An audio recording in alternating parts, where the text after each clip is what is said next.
Hello दोस्तों, आप सभी का स्वागत है डिजायर आईएएस में। और ये वर्ल्ड ट्रेड ऑर्गेनाइजेशन का लेक्चर नंबर 4 है।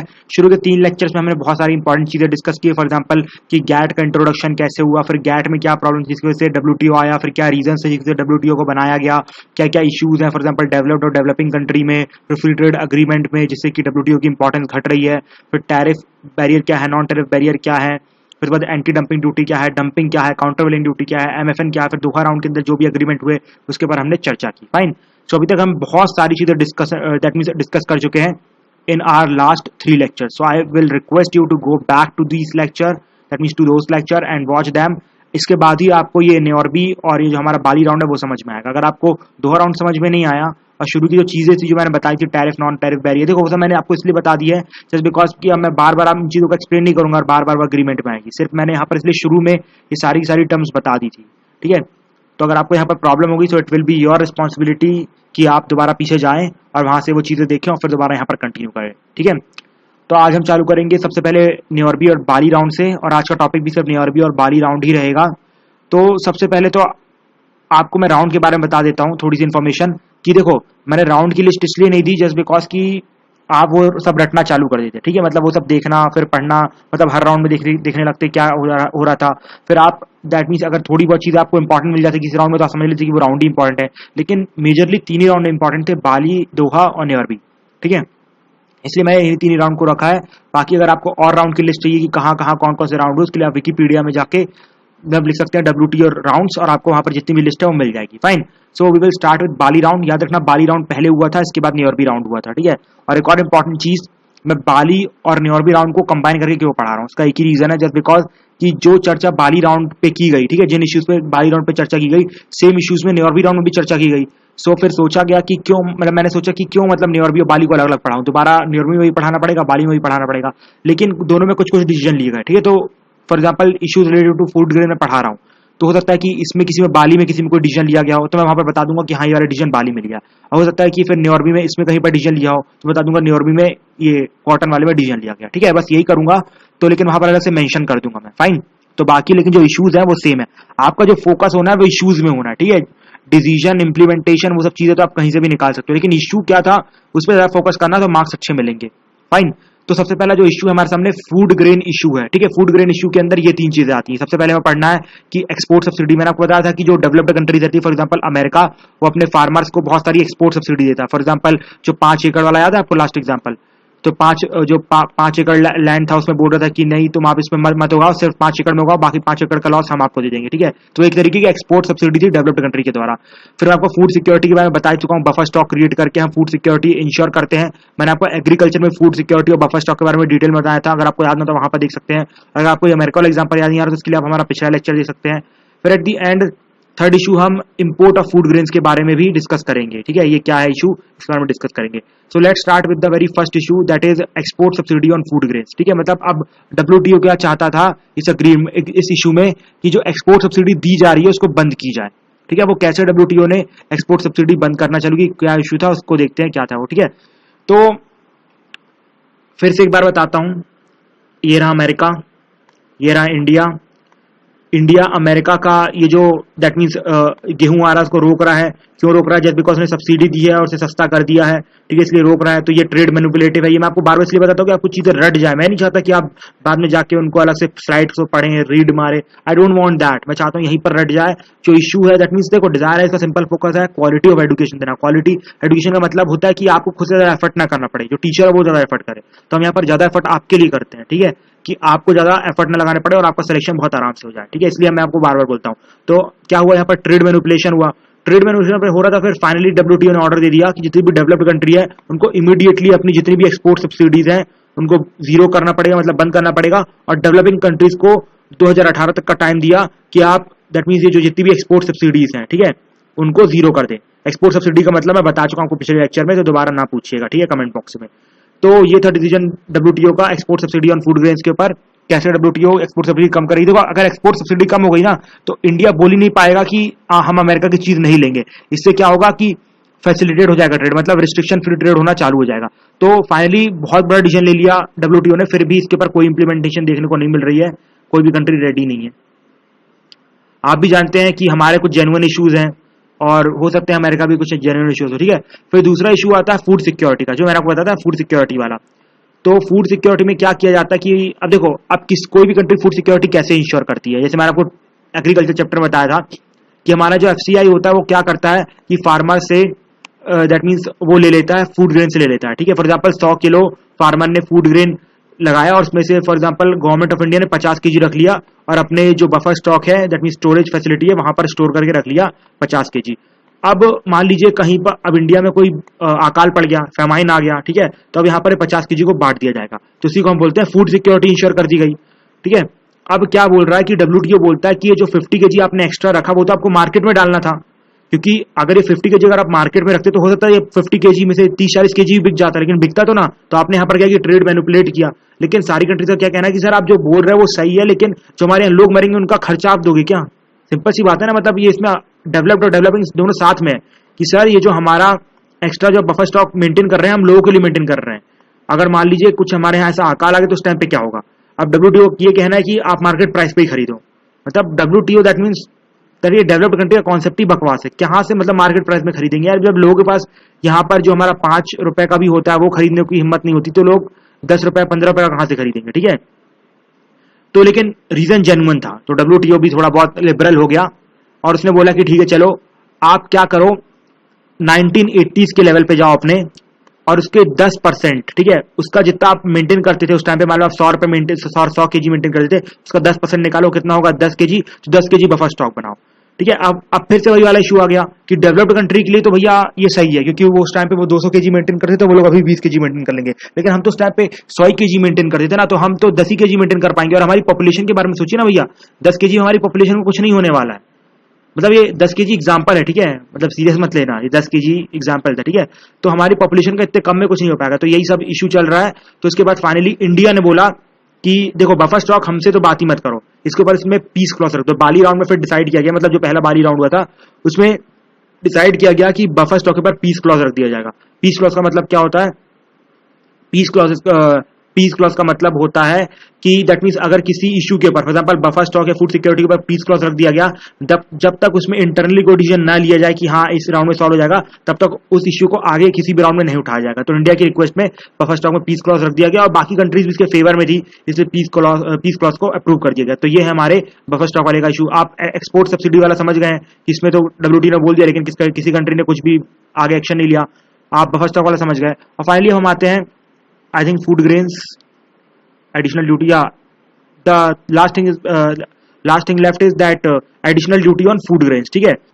अब इसको भी एक एग्जांपल समझ, देखो क्या है। अब अगर मान लो कि ऐसा होता, मान लो एक आइडल वर्ल्ड है, ठीक है, आइडल वर्ल्ड मतलब कि डब्ल्यूटीओ का आइडल वर्ल्ड है जहां पर कोई भी किसी के ऊपर भी इंपोर्ट ड्यूटी नहीं लगाता है, ठीक है। फॉर एग्जांपल इंडिया अमेरिका के ऊपर इंपोर्ट ड्यूटी नहीं लगाता है और ना ही अमेरिका अपने किसी भी फार्मर को कोई एक्सपोर्ट सब्सिडी देता है, ठीक है। एक्सपोर्ट सब्सिडी का मतलब मैं आपको बता चुका हूं, तो दोबारा मत पूछिएगा, ठीक है। तो उस कंडीशन में क्या होगा, लेकिन फिर भी अभी भी ये इंडिया डेवलपिंग कंट्री ही है और जो अमेरिका है वो अभी भी डेवलप्ड कंट्री है।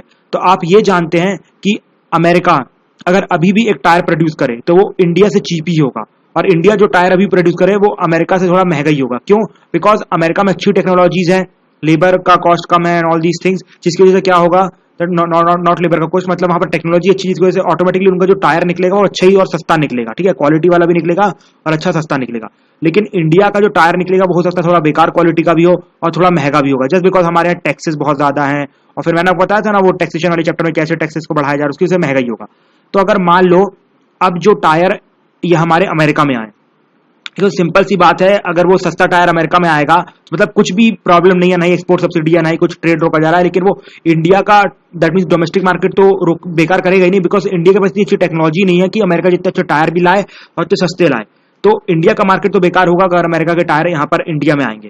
तो इसी इशू पे मतलब इंडिया और बाकी डेवलपिंग कंट्रीज ने बोला कि सर देखिए developed countries they are developed, जिसकी वजह से उनके जो प्रोडक्ट रहते हैं वो सस्ते रहते हैं और अच्छी क्वालिटी के रहते हैं, लेकिन हमारे जो प्रोडक्ट्स हैं वो थोड़े बेकार क्वालिटी के हैं, बिकॉज हमारे पास दैट मीन्स टेक्नोलॉजी नहीं है और साथ ही साथ थोड़े हमारे जो इंटरनल इश्यूज है पॉलिटिक्स के, for example taxes and all, उसकी वजह से हमारे यहाँ चीजें महंगी रह जाती है। तो अगर आप हमें ये अलाउ कर दो कि भले मतलब डेवलप्ड और डेवलपिंग मतलब भले वो लोग एक्सपोर्ट सब्सिडी दे या ना दे, वो लोग कोई भी सब्सिडी दे या ना दे, हम लोग को लेकिन उनके प्रोडक्ट में थोड़ी बहुत इंपोर्ट ड्यूटी लगाने दो। तो फिर आप जानते हैं डब्ल्यूटीओ उसके लिए मानेगा नहीं, उसने बोला कि no it is not possible, ठीक है। ऐसा उसने दैट मीन्स डब्ल्यूटीओ ने बोल दिया। लेकिन फिर डब्ल्यूटीओ ने एक इमरजेंसी कंडीशन का प्रोविजन भी रखा यहाँ पर। इमरजेंसी कंडीशन क्या है? वो ये है कि मान लो आपका जो टायर था, फॉर एग्जांपल जो डेवलपिंग कंट्री वाला टायर था, अगर वो मतलब उसका प्राइस और भी ज्यादा गिर जाए, ठीक है, मतलब प्राइस गिर गया मतलब समझ रहे हैं ना, प्राइस डिक्लाइन हो गए मतलब कि इंपोर्ट ड्यूटी भी, मतलब दैट मींस डिमांड गिर गई है, ठीक है, समझ रहे हो, मतलब किसी चीज का प्राइस कब गिरता है। फॉर एग्जांपल एक टाइम पे मान लो रीबॉक का बैट, मतलब आज से हमारे दैट मींस 10 साल पहले 10,000 का आता था, अब उसका जो प्राइस हो गया 5,000 हो गया, जस्ट बिकॉज उसका प्राइस क्यों गिर रहा है? बिकॉज उसकी डिमांड कम हो गई। अब लोग बोल रहे हैं कि मुझे एमआरएफ का बैट चाहिए, मतलब उसके कंपैरिजन में कुछ आ गया है, ठीक है, समझ रहे हो ना, मतलब कि अगर डिमांड कम हो गई, डिमांड अगर कम हो गई तो ऑटोमेटिकली प्राइस गिर जाएगा। तो वैसी कंडीशन में दैट मींस डब्ल्यूटीओ ने अलाउ किया है कि देखो अब डिमांड गिरेगी तो हो सकता है कि अब ये जो इनके जो दैट मींस अगर मान लो डिमांड गिर गई, मतलब उन अब वो जो दैट मींस जो टायर था हमारा और वल्नरेबल हो गया, ठीक है, वल्नरेबल हो गया मतलब वैसे ही उसको कम दैट मींस कम मार्केट था, कम बिक रहा था। अगर मान लो उसी टाइम पे दैट मींस जितनी भी अमेरिका जैसी कंट्री है उन्होंने अपने और बहुत सारे टायर दिखा दिए, वो भी सस्ते दाम पे और अच्छी क्वालिटी के। ये लोग अब बोलेंगे कि इंडिया वाले टायर अच्छे भी नहीं है, और दैट मींस अब वो सस्ते तो हो रहे हैं लेकिन हमारे और सस्ते हो गए, ठीक है, हमारे और सस्ते हो गए, तो वो लोग क्या करेंगे, वो हमारे जो मतलब पूरा टायर का मार्केट था वो फिनिश कर देंगे, मतलब पूरा कब्जा फिर इसका हो जाएगा, अमेरिकन मार्केट का हो जाएगा। मतलब आप समझते हैं डोमेस्टिक मार्केट खराब हो जाएगा, डोमेस्टिक मार्केट पूरा डिस्टॉर्ट कर जाएगा, मतलब हमारे डोमेस्टिक मार्केट में अमेरिका का राज हो जाएगा। तो अगर डब्ल्यूटीओ बोलता है ऐसी को सिचुएशन होती है, मतलब इसे इमरजेंसी सिचुएशन का नाम दिया डब्ल्यूटीओ ने, वैसे टाइम पे आप लगा सकते हो क्या, ये एडिशनल ड्यूटीज। लेकिन देखो यहां पर जब ये जो एक्सपोर्ट सब्सिडीज खत्म की गई थी उसके बाद ही इस पे चर्चा हुई थी, ठीक है, मतलब एक्सपोर्ट सब्सिडी खत्म हुई, मतलब डब्ल्यूटीओ ने डेवलप्ड कंट्री को बोला कि सर आप एक्सपोर्ट सब्सिडी खत्म कर दो। तो दैट मीन्स उसके बाद भी इन लोगों ने बोला कि सर फिर भी हमें एडिशनल ड्यूटी लगाने दो, क्योंकि इनका रीजन ये था, मैंने आपको जो बताया कि एक्सपोर्ट सब्सिडी खत्म हो गई, उसके बाद ये लोग बोल रहे हैं कि हमें भी और एडिशनल ड्यूटी लगाने दो, तो डब्ल्यूटीओ नहीं माना। फिर उन्होंने डब्ल्यूटीओ से ये बोला कि देखो इन लोग की एक्सपोर्ट सब्सिडी तो खत्म हो गई लेकिन अभी भी ये लोग इलेक्ट्रिसिटी सब्सिडी दे रहे हैं ना, और जो बाकी की और सब्सिडीज है, फॉर एग्जांपल फर्टिलाइजर सब्सिडी, ये सब्सिडी वो सब्सिडी, तो उनके से तो उनको फिर भी सस्ता मिल रहा है, तो आप उनको खत्म करो उसके बाद ही हम कम करेंगे, ठीक है, उनका ये कहना। तो आप अभी तक उनको कम नहीं किया इसलिए हमें एडिशनल आपको दैट मींस इंपोर्ट ड्यूटी लगाने देनी पड़ेगी, और उसके लिए क्या फिर डब्ल्यूटीओ ने इनके लिए कुछ सेफ गार्ड मैकेनिज्म, मतलब ये इमरजेंसी मैकेनिज्म ला के रख दिया सामने, समझ गए ना। वैसे मेन रिलेटेड तो मतलब अगर हम इसे अब जनरलाइज कर दे, ठीक है, मैंने आपको एग्जांपल किसका दिया था, टायर का, लेकिन रियलिटी में फूड ग्रेन्स के लिए बस है, ठीक है, किसके लिए, फूड ग्रेन्स के लिए। अब फूड ग्रेन्स के अगर हम टर्म्स में समझे तो सिंपल सी बात यही आती है कि मान लो कि अब वो लोग अपने फूड ग्रेन्स में दैट मींस फार्मर को फर्टिलाइजर सब्सिडी दे रहे हैं और इलेक्ट्रिसिटी सब्सिडी दे रहे हैं, इरिगेशन सब्सिडी दे रहे हैं, और मान लो यहाँ पर एक्सपोर्ट सब्सिडी बंद कर दी, लेकिन अभी भी इंडिया में तो ये चीजें सस्ती रहेंगी ना, मतलब अमेरिका तो अभी भी सस्ता ही बेचेगा बिकॉज उन्हें बहुत सारी सब्सिडी है। तो इंडिया बोल रहा है कि सर अगर प्राइसेस हमारे यहाँ के जो फूड ग्रेन के प्राइसेस वो गिर जाए, ठीक है, तो मतलब मान लो हमारी डिमांड, देखो फूड ग्रेन प्राइस गिर गए मतलब अब फार्मर को लॉस हो रहा है, प्राइस गिर गए मतलब फार्मर को कम पैसा मिलेगा, तो फार्मर तो मर जाएगा। तो इंडिया और चाइना की कंट्री ने बोला कि सर देखो हमारे फार्मर मर जाएंगे, उसके लिए हम उन्हें बचाना चाहते हैं। उनके लिए कैसे बचा सकते हैं, जब ऐसी कंडीशन हो जाए, जब प्राइस बहुत ज्यादा गिर जाए, तो उस टाइम पे हमें इमरजेंसी एडिशनल इंपोर्ट ड्यूटी लगाने दो, तो वो इंपोर्ट ड्यूटी लगाने दे दी है डब्ल्यूटीओ ने, ठीक है। तो ये था हमारा तीसरा इशू। तो हम फूड ग्रेन्स वाले इशू कंप्लीट कर चुके हैं। अगर आपको समझ में ना आया तो आप दोबारा वीडियो रिवाइंड करिए, आपको जरूर समझ में आएगा, ठीक है, आप थोड़ा सा मिस कर गए, हो सकता है ऐसा। और फिर तीसरा इशू हमारे सामने आता है कॉटन वाला, ठीक है, एक्सपोर्ट ऑफ कॉटन वाला। ये मेनली जो इशू है ये यूजुअली हमारी अफ्रीकन कंट्रीज है उसका है, ठीक है, अफ्रीकन कंट्रीज का मेनली ये इशू है। देखो इसमें क्या हुआ कि आप सब जानते हैं जो इजिप्ट सबसे जो अच्छा कॉटन है वो कहाँ मिलता है, वो इजिप्ट में मिलता है। इसके बाद दूसरे नंबर पे सबसे अच्छा कॉटन, दूसरे और तीसरे नंबर में I think it is Pakistan, ठीक है। जस्ट बिकॉज उनके यहाँ जो दैट मीन्स जो कॉटन मिलता है वो लॉन्ग थ्रेड कॉटन रहता है, मतलब कि हमारे इंडिया में जो कॉटन मिलता है वो टुकड़ों में कॉटन मिलता है, मतलब छोटे छोटे पार्टों में बटा रहता है, इसलिए उसे अच्छा क्वालिटी का कॉटन नहीं माना जाता है। लेकिन जो इजिप्ट और पाकिस्तान में कॉटन मिलता है वो अच्छे बिल्कुल लंबे लंबे थ्रेड्स होते हैं इसके, ठीक है, तो अच्छे मतलब दैट मीन्स अच्छी क्वालिटी में माना जाता है। उसी तरह अमेरिका में भी ऐसे स्टेपल में मिलता है, मतलब टुकड़ों में मिलता है, ठीक है। तो लेकिन प्रॉब्लम क्या थी, अब आप देख रहे हैं कि इनका अच्छा क्वालिटी का इजिप्ट और पाकिस्तान का ये जो दैट मीन्स कॉटन अच्छी क्वालिटी का, तो मार्केट में अच्छा बिकना चाहिए। लेकिन क्या है कि अब हमारा कॉटन इतनी बेकार क्वालिटी का भी है नहीं, अमेरिका का भी इतनी बेकार क्वालिटी का है नहीं। बस वो लोग क्या करते हैं कि अपने फार्मर्स को बहुत सारी सब्सिडी देते हैं कॉटन पे, कि आपको आपके कॉटन के बीज फ्री दे देंगे, फिर उसमें जो इरिगेशन फैसिलिटी है वो फ्री दे देंगे, जिसकी वजह से क्या होता है कि जो इनका जो कॉटन रहता है भले बेकार क्वालिटी का, मतलब इतनी बेकार क्वालिटी का नहीं, लेकिन वो सस्ता हो जाता है। जब यूरोप जैसे मार्केट में जाता है, इंडिया जैसे मार्केट में जाता है, तो वहां पर लोग क्या करते हैं, बोलते हैं चलो यार मतलब महंगा है तो मतलब ऐसा थोड़ी ना कि ये वाला भी बेकार है, मतलब ये भी अच्छा है बस थोड़ा सा बेकार है। अब आप अगर आपको मैं चूज करने को बोलूं विराट कोहली और एम एस धोनी, ठीक है, समथिंग लाइक दैट, क्या बोलेंगे चलो यार दोनों ही ठीक है, किसी को भी रख लो। सो ऐसा कुछ हो जाता था, ठीक है, मतलब इतना भी बेकार नहीं था उनका, अच्छा है, लेकिन हमारा इतना भी बेकार नहीं है, हमारे पास भी विराट कोहली, अगर आपके पास धोनी है तो हमारे पास भी विराट कोहली है। ठीक है, तो इस टाइप का कुछ इशू राइज हो जाता है, जिसकी वजह से क्या होता था कि इन लोग का जो मतलब इजिप्ट और ये जो जितनी पाकिस्तान जैसी कंट्री था, उनका जो थ्रेड था वो मतलब जो ये जो बिकता नहीं था। ठीक है, तो इसके ऊपर इन्होंने क्या किया, ये जितनी भी कंट्रीज थी जो इतना सारा मतलब इन्होंने C4 नाम का एक ग्रुप बनाया। ठीक है, मेनली अफ्रीकन कंट्रीज इसमें, और इन्होंने WTO के सामने इश्यू रखा, देखो यार ये लोग मतलब इतनी सब्सिडी दे रहे हैं, इसकी वजह से हमारा जो अच्छा क्वालिटी का कॉटन है वो बिक नहीं रहा है। तो फिर न्योरबी राउंड में डिसीजन लिया गया। ठीक है, याद रखना, न्योरबी राउंड में डिसीजन लिया गया, डेवलप्ड कंट्रीज को बोला गया कि सर आपको अभी जो भी आप सब्सिडीज दे रहे हो अपने कॉटन के ऊपर उसको जीरो कर दो। ठीक है, पहला। और डेवलपिंग कंट्रीज को बोला कि आप 2017 तक इस सब्सिडी को जीरो कर दो, मतलब जो इंपोर्ट ड्यूटी और एक्स्ट्रा जो ड्यूटीज भी लगा रहे हो ना, मतलब देखो अब क्या है, जो अफ्रीका से माल आ रहा है उस पर अलग से लोग ड्यूटी भी लगा रहे हैं, मतलब एक तो वहां पर सब्सिडी देकर उसे सस्ता कर भी रहे हैं अपने माल को, लेकिन अब उनका जो बेकार क्वालिटी का माल है वो और बेकार ना हो जाए उसके लिए लोग यहाँ पर इंपोर्ट ड्यूटी भी लगा रहे हैं, मतलब ये लोग अंदर आने नहीं दे रहे हैं। मतलब जो मान लो 10, देखो अब जो मान लो अमेरिका का जो बेकार वाला कॉटन था वो 10 रुपए का था, और इनका अच्छा वाला कॉटन जो इजिप्ट से आ रहा है वो 12 रुपए का है। ठीक है, लेकिन ये लोग यहाँ पर अमेरिका इंपोर्ट ड्यूटी लगा के इसका प्राइस 15 रुपए कर दे रहा है। तो अब तो भैया आप 10 ही रुपए वाला खरीदोगे ना, तो ऐसा भी कर रहा है। तो फाइनली WTO ने बोला कि डेवलप कंट्री को जो आप इंपोर्ट ड्यूटी लगा रहे हो उसको बंद कर दो, और जो सब्सिडीज दे रहे हैं उनको बंद कर दो। और डेवलपिंग कंट्री को बोला कि हम आपको 2017 तक का टाइम दे रहे हैं, इनको बोला इमीडिएट करो। ठीक है, डेवलप कंट्री को, और 2017 और डेवलपिंग कंट्रीज को बोला कि आप भी मतलब 2017 तक ये जितनी भी ड्यूटीज हैं और जो सब्सिडीज दे रहे हो कॉटन के ऊपर वो बंद कर दो। ठीक है, इतना उन्होंने बोल दिया। और इसके बाद जो कॉटन है, तो कॉटन का ये जो प्राइस क्या होना था, मतलब जो इन सब का जो एक्सपोर्ट था वो मतलब बढ़ना चालू जाना चाहिए था, लेकिन अभी तक मतलब इन लोगों ने इंपोर्ट ड्यूटी तो काफी कम कर दी डेवलप्ड और डेवलपिंग कंट्री है, लेकिन अभी तक इन लोगों ने जो अलग से सब्सिडी देते अपने फार्मर को वो सब देना बंद नहीं किया। ठीक है, तो वो एक अभी भी बड़ा इशू बन के आ रहा है। फाइन, तो this was a issue related to cotton. इसके बाद जो हमारा अगला इशू आता है वो है LDC समझते हो ना, least developed country. For example जो अफ्रीका की जो मेजर कंट्रीज हैं, इथोपिया हो गई, फिर ये सब समझ रहे हो ना, लीस्ट डेवलप मतलब बेचारों के पास कुछ भी नहीं खाने को। देखो उनके साथ ना सबसे बड़ी ट्रेजरी हुई WTO में। अब बड़ी बड़ी डेवलप्ड और डेवलपिंग कंट्री ने इन सबको थोड़ा मना लिया LDCs को कि सर आपको फायदा होगा, आपके बहुत सारी चीजें आएंगी, आपको बड़ा सा मार्केट मिलेगा अपनी चीजें एक्सपोर्ट करने के लिए, तो आपकी जो कंट्री ऑटोमेटिकली डेवलप कर जाएगी, जो छोटी मोटी कंट्री वो भी हमारी तरह एक दिन डेवलप्ड और डेवलपिंग कंट्री बन जाएगी। तो जो LDCs मतलब जो छोटी मोटी कंट्री थी, इथोपिया जैसी कंट्री, वो लोग जाके शामिल हो गई कहां पर, अपने WTO में। और WTO ने और बड़ी बड़ी कंट्री ने फोर्स करके उनका पूरा मार्केट ओपन करवा दिया। आपको पता मतलब जो अफ्रीका का जो मार्केट है कंप्लीटली ओपन है, मतलब वहां पर एक तरीके फ्री ट्रेड टाइप का मतलब ट्रेड चलता है, मतलब कोई भी रिस्ट्रिक्शन नहीं है, बहुत आराम से फ्री ट्रेड होता है वहां पर। तो उससे क्या हुआ कि उनका जो डोमेस्टिक मार्केट शुरू शुरू में डेवलप हो रहा था, आप सब जानते हैं कि किसी भी कंट्री में जो डोमेस्टिक मार्केट रहता है शुरू शुरू में इंडिपेंडेंस के टाइम में बहुत ही मतलब वीक स्टेज में रहता है, उसी टाइम से उनको मतलब ज्वाइन करवा दिया गया, और वहां पर मतलब WTO गैट वो सब गैट ज्वाइन करवा दिया था, फिर आगे WTO भी ज्वाइन करवा दिया था, जिससे क्या हुआ कि उनका डोमेस्टिक मार्केट कभी डेवलप ही नहीं हो पाया। ठीक है, मतलब अब देखो जब बाहर से अमेरिका से चीजें सस्ती आएंगी, और जो डोमेस्टिक मार्केट शुरू में डोमेस्टिक मार्केट रहता है ना वो महंगी चीजें बनाता है, क्योंकि बस एक्सपीरियंस नहीं रहता है और बहुत सारी चीजें लगती है। फॉर एग्जांपल मान लो एक पेंसिल बॉक्स बन रहा है, तो जो अफ्रीका की कंपनी बना रही थी वो 10 रुपए में बना रही थी, और जो अमेरिका की कंपनी थी वो 5 रुपए में बेच रही थी। तो सिंपल सी बात है, वैसे लोग वहां गरीब है तो अमेरिका वाले ले लेंगे, तो इससे इनका जो डोमेस्टिक मार्केट था वो गिरना चालू हो गया, बहुत सारी फैक्ट्रीज बंद हो गई।